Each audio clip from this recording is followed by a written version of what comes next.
ગુજરાત નશાબંધીવાળું ગુજરાત પણ કેવાની નશાબંધી અહીં દરેક નશો તો મળી રહ્યો છે.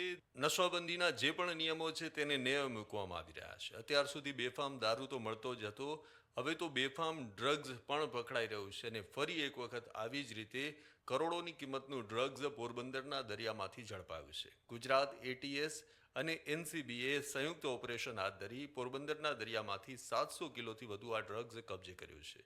રાત્રિ દરમિયાન એનસીબીએ નેવી અને ગુજરાત એટીએસનો સહયોગ લીધો અને આ ઓપરેશન પાર પાડ્યું હતું. આઈએમબીએલના રડાર પર આવ્યા બાદ આ ડ્રગ ઈરાની બોટ દ્વારા લાવવામાં આવી રહ્યું હતું. આ ડ્રગ્સને કબજે કરી અને ધોરણસરની કાર્યવાહી હાથ ધરી છે. આ બોટમાંથી અંદાજે 700 કિલો ડ્રગ્સ ઝડપાયું છે, જેની ઇન્ટરનેશનલ માર્કેટ કિંમત કરોડો રૂપિયામાં થાય છે. ત્યારે સવાલ એ થાય કે વારંવાર આ ડ્રગ્સ આવી રહ્યું છે અને પકડાઈ પણ રહ્યું છે.